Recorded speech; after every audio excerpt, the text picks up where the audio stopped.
বর্তমান সরকারের 2 জন উপদেষ্টাও উপস্থিত ছিলেন। আমরা মনে করি সাধারণ ছাত্র নয়, কিছু সুবিধাবাদী দুষ্কৃতিকারী এই কাজে জড়িত ছিল। পূর্বে ছাত্রলীগের সন্ত্রাস ও দখলদারিত্বের বিরুদ্ধে তাদের কখনো কোনো আন্দোলনে দেখা যায়নি।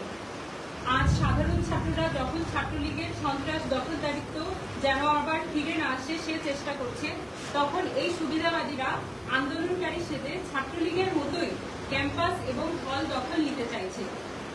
তারা ইতিমধ্যে হলগুলোতে ছাত্রলীগের মতো করে সিট বন্টন ও হুমকি ধামকি দেওয়া শুরু করেছে। আমরা অবিলম্বে প্রশাসনকে এসব বন্ধ করার দাবি জানাচ্ছি। আমরা আরও বলতে চাই যে ছাত্র ইউনিয়ন এবং ছাত্রফ্রন্টের নেতাকর্মীরা ছাত্রলীগের সন্ত্রাস দখলদারিত্বের বিরুদ্ধে ধারাবাহিক লড়াই করে এসেছে। সর্বশেষ কোটা সংস্কার ও হাসিনা পতনের 1 দফা আন্দোলনের সময় ক্যাম্পাসের প্রত্যেকটি কর্মসূচি বাস্তবায়নে ছাত্র ইউনিয়ন এবং সমাজতান্ত্রিক ছাত্রফ্রন্টের কর্মীরা ভূমিকা রেখেছে, যা আন্দোলনে অংশগ্রহণকারী প্রত্যেকে জানেন।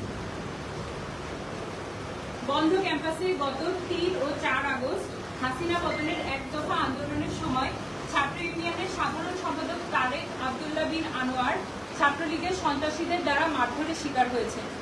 অথচ দুঃখের বিষয়, আজ তাদের অফিসেই ভাঙচুর করা হয়েছে। ফেসবুকে হুমকি দেওয়া হচ্ছে যে এই ছাত্র সংগঠনগুলোর অস্তিত্ব থাকতে দেওয়া হবে না। এই হুমকিদাতারা কোনো সাধারণ ছাত্র নয়। সাধারণ নাম নিয়ে কারা কি উদ্দেশ্যে আজ এই প্রকৃত আন্দোলনকারীদের ওপর হামলা করছে, প্রশাসনকে তা খতিয়ে রাখার অনুরোধ জানাই। সংগঠনগুলোকে সবসময় সাধারণ শিক্ষার্থীদের ভেবে দেখতে অনুরোধ করব। বিশ্ববিদ্যালয়ের বেতন ফি বৃদ্ধির প্রতিবাদে ছাত্রদের নিরাপত্তা,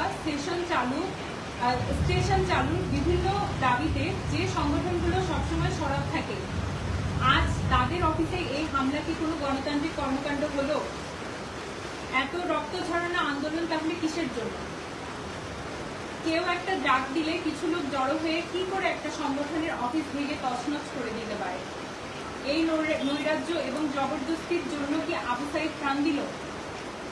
আজ তাদের আন্দোলনের উত্তরাধিকার দাবি করে তাদের নাম নিয়ে এই দুষ্কৃতিকারীরা হামলা করল। এর চেয়ে বেদনার আর কিছু হয় না।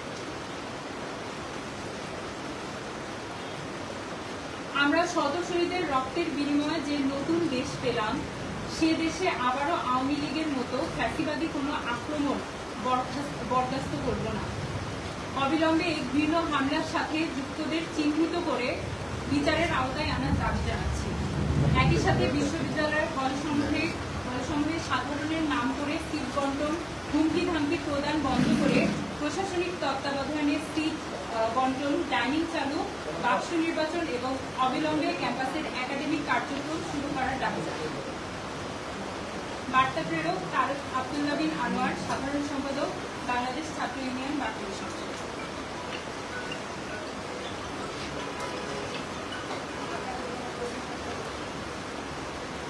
একটা প্রশ্ন ছিল, আমরা বিভিন্ন জায়গায় দেখছি যে লেখা আছে যে আরবি বা ইসলামিক লেখার কারণে নাকি আপনারা প্রতিবাদ করছেন আর কি, তাদেরকে বিষয়টা নিয়ে কি বলছেন? আচ্ছা, আমি একটু বলি, সেটা মানে আপনারা যেহেতু লিখিত বক্তব্য পাঠ করেছেন, তো এইখানে আসলে একটা স্ট্রাকচারে কিছু বলা আছে আর কি। আপনার যদি এর বাইরে একটু সংক্ষিপ্ত করে আর কি, মানে কীভাবে শুরু হলো বা কোনটা আপনারা কি মনে করছেন, কী কারণে শুরু হলো এবং কেন এইটার, এবং তারা আপনারা সেখানে উল্লেখ করেছেন যে সাধারণ ছাত্র নয়, আবার বলছেন তারা ফেসবুকে কিছু বিধান দিচ্ছে, তাহলে আপনারা চিন্তা করতে পারছেন যারা কারা হতে পারে। আপনারা কি মনে করছেন একটু সংক্ষিপ্ত বলবেন যে শুরুটা পরিচিত হলো আর কীভাবে এই অবস্থা আসলে? এখানে দেখুন, ঘটনার যে ধারাবাহিকতা বা এই সম্পর্কে আমাদের বক্তব্যটাই আমরা লিখিত আকারে প্রকাশ করেছি এবং সেটা আপনাদেরকে দেওয়া হয়েছে এবং এটাই পাঠ করা হয়েছে। এবং এখানে সাধারণ আমরা বলতে চাই যেটা, যে কোনো ঘটনাই ঘটুক না কেন, আমরা মনে করি কোনো একটা মত পার্থক্য আমাদের মধ্যে থাকতে পারে, কিন্তু সেটা নিয়ে কথা বলা যায়, সেটা নিয়ে একটা আলোচনা হতে পারে। সেটা কখনোই একটা অফিস, সংগঠনের অফিস কার্যালয়, এই ধরনের হামলা, আমরা এখনো অফিসে বসে আছি, আপনারা দেখতে পাচ্ছেন ছাত্র ইউনিয়নের এই যে ধ্বংসস্তূপ, এই ভাঙা অফিসের মধ্যে আমরা বসে আছি। ফলে এটা কোনোভাবেই কি একটা গণতান্ত্রিক অ্যাপ্রোচ হতে পারে কিনা, এই প্রশ্নটা আমরা সবাইকে ভেবে দেখবার জন্য বলব। সে জায়গা থেকে আমরা মনে করি যে এখানে এই সাধারণ ছাত্রদের নামে একটা দুষ্কৃতিকারী এবং উদ্দেশ্য প্রণোদিত দেখবেন এখানে যে ভাঙচুরের যে নদীর চারপাশে এখানে আছে, এটা আপনারা দেখতে পারেন। এবং হচ্ছে এখানে এই ছাত্রদেরকে তাদেরকে ব্যবহার করে হচ্ছে একদল, তারা এই হল দখল করতে চাচ্ছে, সিট দখল করতে চাচ্ছে, সেগুলোর প্রমাণ আপনাদের কাছে আছে, হলগুলোর পরিস্থিতি আপনারা জানেন কি চলছে। এবং হচ্ছে এখানে ন্যাক্কারজনক ভাবে এখানে ছাত্র ইউনিয়নের অফিসে হামলা করা হয়। এবং শুধু এখানেই নয়, এখানে সমাজতান্ত্রিক ছাত্রফ্রন্টের যে অফিস জব্বার মোড়ে, সেখানেও হামলা করা হয়েছে। তাহলে এই কথাগুলোর আসলে কি জবাব দিতে পারে? একটা গণতান্ত্রিক রাষ্ট্রের যে স্বপ্ন নিয়ে সারা দেশের মানুষ, এখানে শত শত ছেলে মেয়ে প্রাণ দিয়েছে, আবু সাইদরা শহীদ হয়েছে, এই আন্দোলনটা গণমানুষ করেছে, তাহলে সেই আন্দোলন কি স্পিরিট তৈরি করবে? সেখানে যদি আমার কথা বলার অধিকার না থাকে, এখানে যদি মত প্রকাশের স্বাধীনতা না থাকে, তাহলে সেটা তো আমাদেরকে খুবই বেদনায় আসলে সিক্ত করে। এবং এটা আমরা আসলে সবাইকে ধরে দেখবার জন্য আহ্বান জানাতে চাই। আমি জি জি আপনার কথা বুঝতে পেরেছি। আমরা কিন্তু চারটে দেখতে পাচ্ছি কি হচ্ছে, এবং ভিডিও আমরা নিয়েছিলাম। আমার ছোট প্রশ্ন ছিল যে আসলে শুরুটা কি ছিল আর কি, মানে আপনারা কতটুকু বলবেন যে আসলে কিসের ভিত্তিতে তারা এই কাজটা করেছে, বা সেখানে আপনার অবস্থানটা কি ছিল, স্টার্টিং যে বিষয়টি সেটা।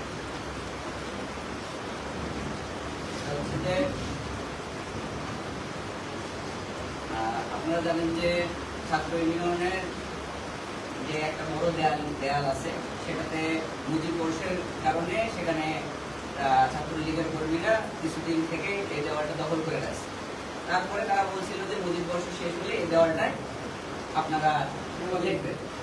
তো এখন যেহেতু তারা নাই, আমরা ওই দেওয়ালটা বুকিং দিয়ে রাখছি ছাত্র ইউনিয়ন। তো আজকে ঘুম থেকে ওঠার পরে শুনলাম যে ওই দেওয়ালটাতে এবার কাহারা আর কি রং করছে। তাহলে আমরা সবাই মিলে গেলাম এবং গিয়ে বললাম যে দেখেন এই দেওয়ালটা আসলে আমরা ছাত্রদের বুক দিয়ে দিয়েছি, আপনারা এখানে করেন না, পাশের দেওয়ালটাতে করেন। তখন যারা রং করছে তাদের কোনো আইডেন্টিটি আছে? হ্যাঁ, তাদের আমি চিনি না, তবে তারা একজন বড় ভাইকে তাদের ডাকছে, ওর নাম হচ্ছিল মারুফ বিল্লাহ। তো সে আসার পরে একটু তার সাথে হয়তো বিতরণটা হয় কিছু। সেও বলে যে না আমরা দেওয়াল থাকবো না, আমরাও বলি যে না এটা আসলে আমাদের ঐতিহ্যগতভাবে অনেক আগে থেকেই দেওয়ালটা আমাদের। মাহফুজুল্লাহ যিনি আছেন উনি কি কোনো সংগঠনকে প্রতিনিধিত্ব করেন? এটা আমাদের জানা নেই। এখন তিনি এখন সিনিয়রের বেসিসে আসলে তিনি আসছেন, যে জুনিয়রদের সাথে কথা বলছিলাম, তারা তাদের সিনিয়র ভাইকে ডাকার কারণে তারা সে আসছে। সেও তার সাথে কথা বলছি এবং এক পর্যায়ে সে কোনোভাবেই মানতে নারাজ যে তারা এই দেওয়াল ছাড়বেন। পরে আমরা যখন দেখলাম যে তারা বিভিন্ন হল থেকে ছেলেগুলো ডেকে নিয়ে আসতেছে, পরে আমরা একটু চিন্তা করলাম যে এখানে একটা ঝামেলা হতে পারে। তো তাদের সাথে জাস্ট বলছি যে ঠিক আছে ভাই, তোমরা এই রঙের কাজটা শেষ করো, কিন্তু আমরা তোমাদের যে হল কমিটি যারা আছে সবার সাথে আমরা বসে সার্ভার থাকুক, তারপরে যদি এখানে একটা সমাধান আসে তাহলে যদি তোমাদেরকে দিতে বলে তোমরা নিবা, আর আমাদেরকে দিলে আমরা নিব। কিন্তু একটু বলে আমরা চলে আসি, যখন খাওয়া দাওয়া করে হলে চলে গেছে, আসি শুধু আমাদের অফিসটা ভাঙচুর করছে। এবং তারা এই জুনিয়রদেরকে, সাধারণ শিক্ষার্থীদের তারা এইভাবে মোটিভেট করছে যে তারা এই ইসলামের যে ইয়াগুলো কর্মকাণ্ড পরিচালনা করতে দিতেছে না। কিন্তু আমরা কিন্তু কখনোই এটার ইসলামিক কর্মকাণ্ড যে করতে দেওয়া হবে না, এটার কখনোই আমরা বিরুদ্ধে না।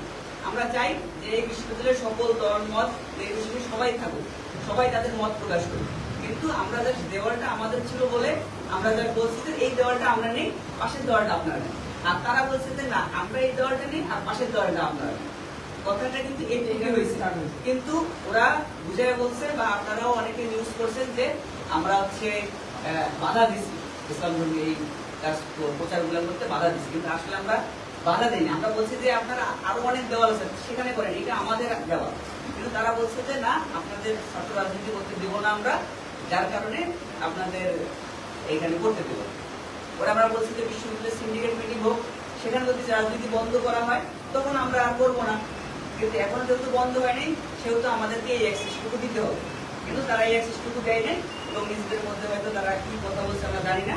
তারপরে এই ভাঙচুরের ঘটনা ঘটছে এবং আপনারা দেখছেন যে শুধু তারা কিন্তু কিভাবে ভাঙচুরটা করছে। আমার মনে হয় রামদা রড এইসব জিনিস নিয়ে এসে তারা কিন্তু এই দরজা ভাঙচুর করছে। আমার কথা হচ্ছে এই সাধারণ শিক্ষার্থীদের কাছে এই অস্ত্র, এই রামদা রড এগুলো আসলো কোথা থেকে? আর আমাদের একটা লাইব্রেরি আছে, সেই লাইব্রেরির বইগুলো পর্যন্ত তারা লুটপাট করে নিয়েছে।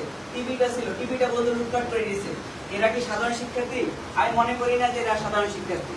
এরা সাধারণ শিক্ষার্থীদের ছদ্মবেশে দুষ্কৃতিকারী, এবং আমরা চাই বিশ্ববিদ্যালয় প্রশাসন যখন গঠিত হবে এদের দ্রুত শাস্তির আওতায় নিয়ে আসবে এবং দ্রুত বিচারের আওতায় নিয়ে আসতে হবে। এটাই আমার ধন্যবাদ। আপনারা কি কাউকে চিহ্নিত করছেন যে যারা এটার সাথে একদম সরাসরি মানে যুক্ত এবং লিক দিয়ে এই ভাঙচুর করাইছে, এরকম কাউকে শনাক্ত করছেন? এই যে ভাঙচুরটাতে হয়েছে এটা তো আসলে একা হয়নি, কারো নেতৃত্ব বা এইভাবে হয়েছে, তো এই বিষয়গুলা কি আপনারা শনাক্ত করছেন যে কে করতে পারে বা কাদের ইন্ধনে এই বিষয়টা হয়েছে? সেটা স্পেসিফিক আমাদের পক্ষে তো বলার সুযোগ নেই। এখানে বিভিন্ন ভিডিও রয়েছে, সিসিটিভি ক্যামেরা রয়েছে, তো সেখানে আমরা সেটা আশা করবো যে এখানে একটা প্রশাসনিক তদন্তের মধ্যে দিয়ে এই বিচারটা হবে যে কারা যুক্ত। আমরা যেটা বলতে চাই যে যারাই এটার সাথে যুক্ত হোক না কেন, তারা তাদের যেন এই বিচারটা করা হয় এবং সুষ্ঠু তদন্ত সাপেক্ষে এখানে এই বিচারটা করা হয় যারাই হামলার সাথে জড়িত। এবং একদল দুষ্কৃতিকারী উদ্দেশ্যপ্রণোদিত হয়ে আচরণ করছেন বলে আমরা বলতে চাই। এবং ওই সময়কার তো বিভিন্ন ভিডিও ফুটেজ সেগুলো রয়েছে, সেগুলো দেখে এটা নিশ্চয়ই শনাক্ত করা সম্ভব। প্রশাসনের কি কারোর সাথে কথা হয়েছে বিশ্ববিদ্যালয়ে? প্রশাসন তো আপনারা জানেন যে এই মুহূর্তে আমাদের বিশ্ববিদ্যালয়ে মানে ফর্মালি এখনো সেরকম আসলে প্রশাসন গঠিত হয়নি, ফলে সেটা মানে আপনারা এখন কি করবেন এই বিষয়টা নিয়ে? আপনাদের যে হামলা হয়েছে এখন নেক্সট মানে পদক্ষেপ কি আপনাদের? আমরা এখানে বিশ্ববিদ্যালয়ের যে শিক্ষক সমিতির সেক্রেটারি স্যারকে আমরা জানিয়েছি বিষয়টা, ওনারা দেখবেন বলেছেন। এবং হচ্ছে সামনে যদি এই বিচারটা আমরা নিশ্চয়ই অপেক্ষা করবো যে নিশ্চয়ই প্রশাসন আপনারা কি লিখিত দিবেন কোনো কিছু প্রশাসনের কাছে বিচার দাবিতে বা কোনো কিছু? যে আমাদের বিজ্ঞপ্তিটা সেটাই আমরা হচ্ছে লিখিত আকারে দিবেন? প্রশাসন সেই ব্যবস্থা দ্রুত গ্রহণ করবে সেই আশা করা। আচ্ছা, শিক্ষার্থীদের মধ্যে মনে হয় একটা ভুল বোঝাবুঝি ছিল, ভাই যদিও বলছে যে আসলে যে ইসলামিক বা অ্যারাবিক ক্যালিগ্রাফি তারা করতে চেয়েছিল এবং 2 দিন ধরে তারা ওই বিষয়টা ওখানে ওই দেওয়ালে তারা, আমি নিজেও দেখছি যে তারা ঘষাঘষি করতেছিল। তো ভাই যেটা বলছে যে আসলে ছাত্র ইউনিয়নের ওই দেওয়ালটা আগে থেকে তারা ইউজ করতো, তো আসলে না বলে হয়তো বা তারা করছে, এরকম কোনো ভুল বোঝাবুঝি থাকতে পারে। তো এই বিষয়কে একটু ক্লিয়ার করে ভাই আপনি বলবেন যে আসলে ঘটনাটা কি? যে ইসলামিক ক্যালিগ্রাফি তারা বলতেছে যে ইসলামিক ক্যালিগ্রাফি বন্ধ করার জন্য তারা বাধা দিছে, এই সেন্টিমেন্টটা হয়তো কাজে লাগিয়ে এই ভাঙচুরের এই ঘটনাটাকে হচ্ছে, তো এই বিষয়কে একটু ক্লিয়ার করে বলবেন আর কি। আচ্ছা, মানে ওই আমাদের বিশ্ববিদ্যালয়ের এটা এক ধরনের ঐতিহ্য ছিল যে বিভিন্ন, এটা আপনারাও দেখেছেন বিভিন্ন সময় যে দেয়ালগুলোতে যে দেয়ালিকা করা হতো, দেয়াল লিখন করা হতো বিভিন্ন দাবিতে বা অনেকে গ্রাফিটিও করতো, সেই বিষয়গুলো দেখা গেছে যে ঐতিহ্যগতভাবেই কিছু এখানে ট্র্যাডিশন ছিল, কিছু দেয়াল এরা করতো বা ওরা করতো, এই ধরনের কিছু বিষয় ছিল এবং এগুলো নিয়ে অতীতে কোনো ধরনের ঝামেলা আমরা ফেস করিনি। কিন্তু গত সময়টাতে এখানে ছাত্রলীগের যে দখলদারিত্ব, যেটা যখন একেবারেই বৃদ্ধি পেতে থাকে, তখন আমরা যেটা দেখেছি এই দেয়ালগুলোকে ছাত্রলীগ দখল করে। এবং উনিও যেটা বললেন যে ছাত্রলীগের ওখানে অতীত থেকে ওখানে কিছুদিন যাবো তারা এই দেয়ালটা লিখত এবং পরবর্তীতে দেখা গেছে যে ছাত্রলীগ সেটা দখল করে। এবং সেই জায়গা থেকে এই সময়ে গিয়েও তারা যখন দেখেছে যে বিষয়টা আসলে এখানে অন্য কেউ হয়তো এখানে করছে, সেটা যে কোনো কিছুই তারা রাজনীতি করতে পারে, লিখতে পারে, সেটা নিয়ে আমাদের কারোর কোনো দ্বিমত নেই, এটা মনেও করি না, সেটা করতে পারে। এবং হচ্ছে যে সেখানে সেই বিষয়টাই আসলে প্রায়োরিটি, মানে তারা এখানে করতে পারে। সেই জায়গা থেকে যখন উনি বলেছেন সেটা নিয়ে আসলে কি হবে, যে ধরুন এখানে ঐতিহ্যগতভাবে ওনারা লিখতেন, এখন অন্য কেউ লেখা শুরু করেছেন, সেটা নিশ্চয়ই ওনারা এটা বলবেন না যে না তোমরা লিখতেই পারবে না, সেটা নিয়ে নিশ্চয়ই একটা কথা হয়ে বিষয়টা শেষ হবে। এবং সেটা আসলে হওয়ার আগেই তো এই এই ঘটনাটা ঘটে। ফলে এখানে আমরা বলতে চাই যেটা যে এখানে এই নিউজটা হয়তো আপনারাও করেছেন, ইসলামিক ক্যালিগ্রাফিক বিষয়টাকে সামনে আনা হয়েছে, সেটা আমরা বলতে চাই যেটা যে আমরা বিশ্বাস করি যে কোনো মতের মানুষ তারা তাদের কাজ, তাদের মত সেটা প্রকাশ করতে পারে এবং এই ধরনের বিষয়ে আমাদের কোনো ধরনের দ্বিধা জড়তা আমাদের নেই এবং আমরা এই প্রত্যেকের মতকে আমরা শ্রদ্ধা করি। ফলে সেখানে কোনো ধরনের দ্বিধা থাকবার অবকাশ নেই। এটা আমরা সাধারণ ছাত্রদের কাছে আহ্বান রাখবো যে তারা নিশ্চয়ই সেই বিষয়টা ভেবে দেখবেন।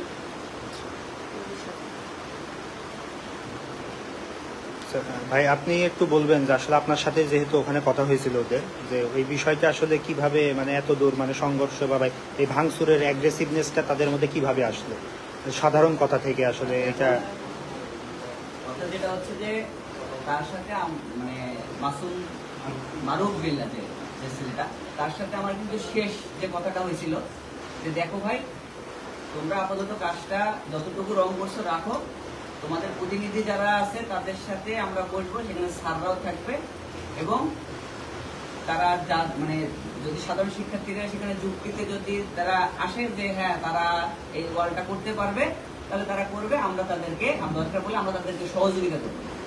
ঠিক আছে, এই এতটুকু বলে আমরা তার সাথে হ্যান্ডশেক করে চলে আসছি যে ভাই আপনারা থাকেন। তাহলে যদি আমাদের এরকম কোনো বিশৃঙ্খলা করার ইচ্ছা থাকতো ওই দেওয়াল নিয়ে, তাহলে তো ওই দেওয়াল থেকে আমরা আসতাম না। আর এই যে দেওয়ালে আমাদের সামনে কিন্তু তারা রং করছিল, আমরা কি তাদেরকে রং করাতে কোনো বাধা দিছি? তারা বলতে পারবে। তারা কিন্তু আমাদের সামনেই পুরো রংটা করছে। আর যে মারুফ বিল্লাহ যে ছিল সে আমাদের সাথে কথা বলছে যে না ভাই আমরা করবো। আর আমরা বলছি যে দেখো ভাই এটা আমাদের আগে ছিল, তোমরা করিও না, তোমরা পাশেরটাই করো। এইভাবে আমাদের জাস্ট কথা হচ্ছিল। আর এইদিকে ওদের যারা জুনিয়র ছিল তারা কিন্তু ওই ওয়ালের কাজ করতেছিল। আমরা কি যে একবারও তাদের হাত ধরছি যে এই ভাই এই কাজটা করো না তোমরা? আমরা কখনো কিন্তু ফোর্স করিনি। কিন্তু আমরা ভাবছিলাম যে বিষয়টা আমরা আলোচনা করে শেষ করবো, যেহেতু আমরা সবাই বিশ্ববিদ্যালয়ের স্টুডেন্ট, তাই না? কিন্তু ওরা যে এইভাবে অ্যাগ্রেসিভ হবে এটা আমি কখনোই চিন্তা করি নাই। আর এই যে অ্যাগ্রেসিভটা হবে এটা যদি চিন্তা করতাম তাহলে আমরা হয়তো ইনস্ট্যান্ট তাদের সাথে আবার বসতাম। কিন্তু আমরা ভাবছি যে হয়তো রাতের দিকে তাদের সাথে বসবো, পরবর্তী আলোচনা করে স্যাররাও ফ্রি হোক, তারপরে হয়তো আমরা বসবো। কিন্তু তারা যে তার আগে এইভাবে যে একটা প্ল্যান পরিকল্পনা করছে এটা আসলে আমরা বুঝতেই পারি না। আমরা হল থেকে আসতে আসতে দেখি যে সবকিছু ভাঙচুর করে নিয়ে যাওয়া শেষ। আচ্ছা, এখানে আপনার এই কার্যালয়ে কি পরিমাণ ক্ষতি হয়েছে ওইটা একটু উল্লেখ করেন যে কি কি বিষয়গুলো। আমার দেখেন, আমার হচ্ছে নতুন একটা বুক সেল করছি এবং সেই আমরা সেখানে একটা লাইব্রেরি করার চিন্তা করছি। ঠিক আছে, তো এই লাইব্রেরিতে মোটামুটি লাইব্রেরি বুক সেলটা বানাইছি আমরা 15,000 টাকা দিয়ে, বই কিনছি 23,000 টাকা দিয়ে। এই যে আমাদের একটা ক্ষতি। আর এমনিতে চেয়ার টেবিল গ্লাস বা এমনি যেগুলো আছে টিভিটা, এগুলা তো মনে করেন যে আছে, এগুলা তো আসলে মানে দাম করা যাচ্ছে না। কিন্তু এই যে আমাদের যে ভাইটাল যে জিনিসগুলো এগুলো যে ক্ষতি করে দিচ্ছে। আর যে কিছু নথিপত্র নিয়ে গেছে, নথিপত্র নিয়ে গেছে, হ্যাঁ নথিপত্রগুলো আমরা আসলে খুঁজে পাচ্ছি না। বইও নিয়ে গেছে। আর বইগুলো তো নিয়ে গেছে। আচ্ছা, এখন আমাদের হাতে কিন্তু কিছু ভিডিও ফুটেজও আছে যে এই বইগুলো তারা হাতে করে নিয়ে যাচ্ছে। আচ্ছা, ঠিক আছে, আমরা মোটামুটি শনাক্ত করছি। আমরা প্রশাসন যে কালকে হয়তো দায়িত্বে আসবে তাকে আমরা দেখাবো এবং তারা যদি ব্যবস্থা গ্রহণ করে তাহলে তো ভালো, আর যদি ব্যবস্থা গ্রহণ না করে তাহলে আমাদেরকে থানায় গিয়ে মামলা করতে হবে।